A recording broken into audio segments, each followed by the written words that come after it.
Wicked Ones is a Forged in the Dark tabletop RPG written by Ben Nielsen and illustrated by Victor Costa. It was published in 2020 after a successful Kickstarter. Essentially in Wicked Ones, you play a smarter than average monster who, along with your smart monster cohorts controlled by the other players, manage a dungeon. That job requires juggling raids in order to get more riches, as well as managing projects like rituals, and most importantly, setting up defenses against adventurers who threaten your monstery life and livelihood. Technically, the main character of this game is your dungeon, but as far as roleplay is concerned, you play a so-called Wicked One, or monster who has just enough wits and self-control to assume leadership and ownership of the dungeon. And as a monster, you're not misunderstood, you're, quote, fundamentally evil by your very nature. That's not to say the game is very dark or grisly. You can tell from the artwork and the way the book is written that it's meant to be a lighthearted flavor of evil. You can play it however you want, of course, but it's suggested that everyone at the table is on the same page before diving in. The author lists as his inspiration a slew of games where you manage a dungeon or otherwise play a villain, which is to say, this game is not forging new territory here, but its execution of theme and mechanics do stand out as pretty exceptional. Usually I stick the GM section of a review at the end, but I'm following the flow of the book itself here. Chapter 1, The Basics, is absolutely loaded with GM advice and best practices. It's tailored well to the game itself, not just generic advice, but I was surprised at how much there was loaded up at the front of the book. This is really tricky if you're used to skipping GM sections because Chapter 1 here is interspersed with critical information pertaining to Wicked Ones. There's also a proper Game Master section towards the end of the book that is flush with more tailored advice, although a lot of it could also be applied to any Forged in the Dark game. But again, it's mixed with critical game rules like how to run adventurers in an invasion. So basically, read the whole book and don't skip anything.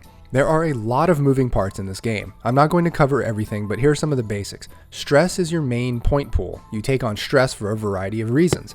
Once you fill up your 6 pie pieces, you go feral, which means you give in to your chosen dark impulse. There are 8 suggested impulses, but you can always make up your own. They are meant to be more of a narrative element that you can play along with to worsen your character's situation. As for actually rolling dice, you roll a d6 dice pool. Your pool can be 0 up to 5 or 6 dice, and you take the highest number. If your highest value is 1, 2, or 3 on a roll, that's a failure. If the highest is a 4 or 5, that's a mixed success. A 6 is a success, and 2 or more 6s is a critical success. And of course, if you have 0 dice in a given pool, you go ahead and roll 2 dice and take the lower roll. There are all kinds of reasons to make rolls, but the most common ones on the player side are for actions and resistance. As for actions, your character has 9 named actions organized under 3 core attributes.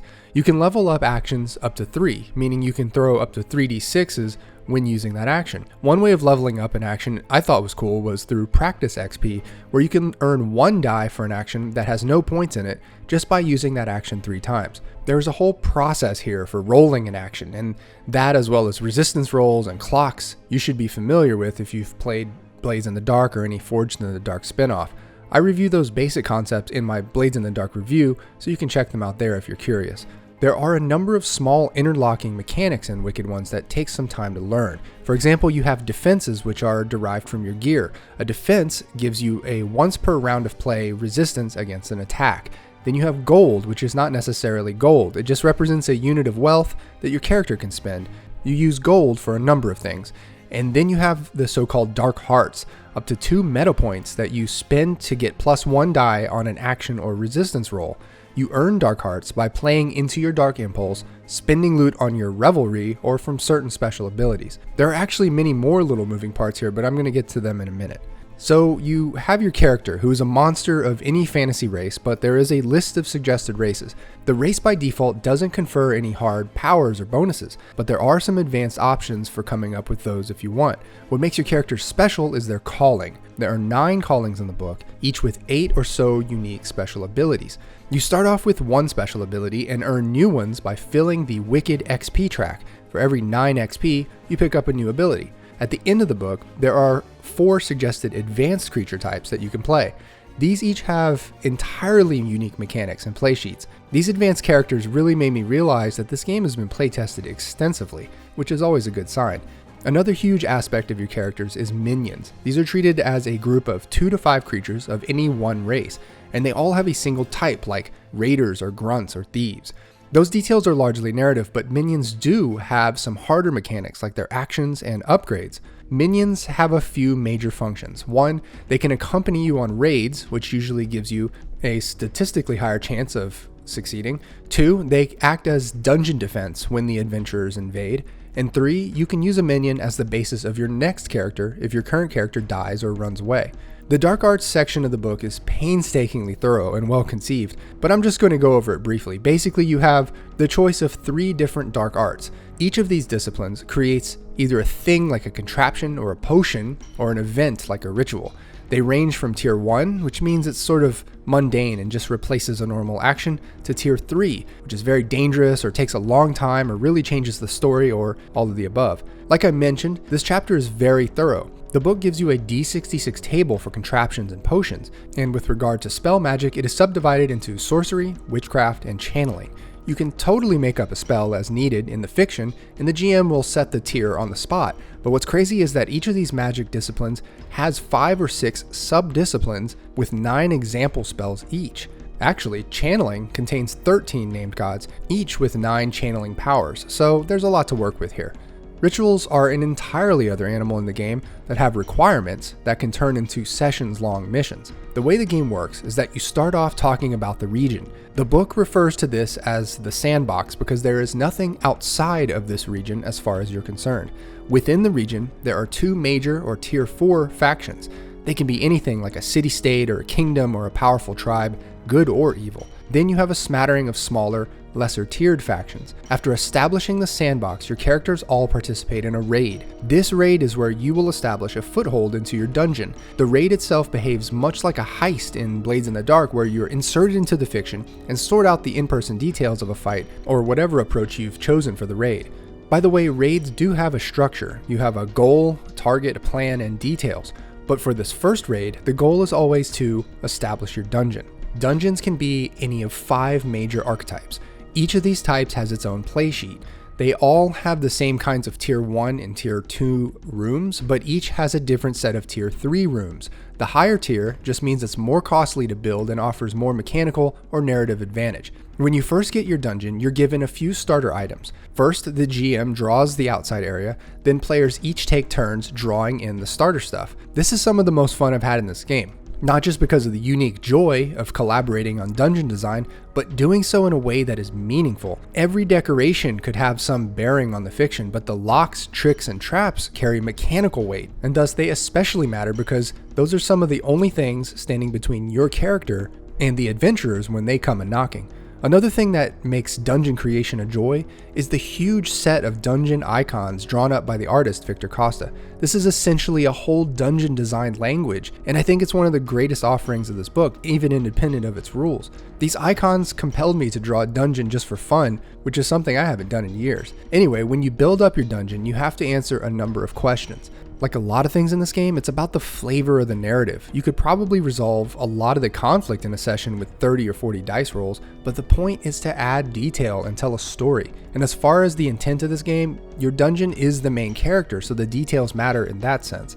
In order to have the dungeon function, your group comes up with the imps, which are any manner of small creature who all possess 2 out of 8 awful traits. Imps are not counted or statted or anything like that. They are an army of almost invisible workers in your dungeon who might come into play in a scene if it makes sense. The idea is that they are the worker staff. Invasions by adventurers are inevitable, and they are always designed to be harsh. The book provides a seemingly endless list of unique adventurers who each have hearts, passive actions, moves, traits, and motivations. The hearts, passive actions, and moves are what you should be worried about the most. As adventurers enter your dungeon, you slow them down with tricks and locked doors. Traps can whittle away at their hearts, but they have passive actions that can change any encounter for the worse. And their moves, of which they have 3 to spend in the dungeon, come in offensive and defensive flavors. It's up to the GM to apply these harshly but fairly. So if these adventurers who are always 1 tier above your dungeon's tier make it through all of your tricks, traps, locks, and minions, they reach the sanctum, where your PCs always reside during a raid. It's here where you play out a boss battle, using all the game mechanics you would in a raid, and you either win or you die. Death of your PCs doesn't mean the end of the dungeon, of course. You can always have minions take the throne, but really it's about telling a story that makes sense, so you go with that. With each cycle of play, there's downtime. First, your characters all get refreshed. That means the stress points empty out, your minions recover, all that. Then you make a loot roll. This is an abstract roll meant to signify whatever extra special booty you might have gained in the last cycle of play. Then everyone does downtime actions. When you first start the game, you only get 1, maybe 2 downtime actions. They are probably the most precious commodity in the game because you use them to build stronger dungeon defenses, work on important rituals, spells, and magic items, or complete some other ridiculous monster project. There is, of course, a lot of pressure to fortify your dungeon because that next group of adventurers just might roll you. The way I understand it, the game ends in one of 3 ways. The first and most likely is that you just get butchered by adventurers in an invasion. The game is designed so that the adventurers are always more powerful than what the dungeon is rated, so invasions are always bad news. The second way the game could end is everyone agrees that they've completed their master plan. Master plans are actually a thing on your dungeon playsheet. They could be a huge evil ritual or a political goal in the region, just anything that takes multiple sessions to complete. After that's done, everyone could just agree the story's over. The third way a game could end is if everyone earns all of their special abilities and achieves what the author offhandedly calls the status of Dark Lord.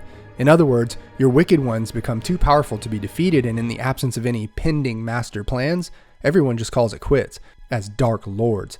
The Dark Lords concept is not officially in the book, by the way, but I kind of wish it was. Alright, so here are my thoughts on Wicked Ones.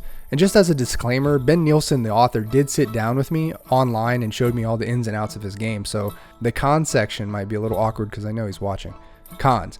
Complex. I've mentioned it previously, but I think the game is just absolutely loaded with small mechanics. Each of them interlocks beautifully with each other, but it's also very easy for a GM running this game for the first time to forget some of these. If you take a look at the playsheets, you'll see what I mean. Complexity to me always means rules will be overlooked in those first sessions. And in this game, if you overlook something like earning and using dark hearts, those extra dice you get to use on a roll, then you're majorly crippling your player's survivability and success in the long run. GM sections. I love the GM advice in this book. It's some of the best I've read yet, and page by page is very well organized. My gripe is that it's spread across 2 different chapters and interspersed with critical game mechanics. I'm not used to getting hit with major gobs of GM advice in the basic rules section either. But say one thing about the author, he is a very helpful guy. Pros. Clockwork mechanics. I honestly would not have known how tightly interlocking all the rules of this game were unless I had played it. But I did get to experience firsthand just how important each of these little bits and pieces are. Of course, a lot of the actual game is just on-the-fly fiction and narration since it's a Forged in the Dark deal, but when the rubber does hit the road, with all the roll bonuses and penalties and all the meta points, you can tell that it's a finely honed machine. Theme execution. I think the art of this book informs the theme more than anything. You're the bad guys running a dungeon, sure, but you're kind of goofy and petty and a little behind the curve. This is reinforced with the game as written too, such as with the so-called power struggles, where you have little ongoing arguments with your fellow PCs in the fiction, and it's all just ridiculous and hilarious. Layout and organization. The author told me that part of his day job includes designing textbooks. I think that explains why this book's interior is polished to a gleaming shine. I found the font choices and breakout boxes and everything just to have a tremendous amount of visual appeal, which always helps in a book that runs 360 pages. For whatever reason, I feel like Wicked Ones slipped under the radar in 2020, but pound for pound, it's got to be one of the best games in the Forged in the Dark pantheon. I guess the one thing holding it back is its complexity, but the fact that it all works really well actually might make this game the all-time Dark Lord of dungeon management RPGs. Anyway, thanks for watching. This is Dave signing off. See ya.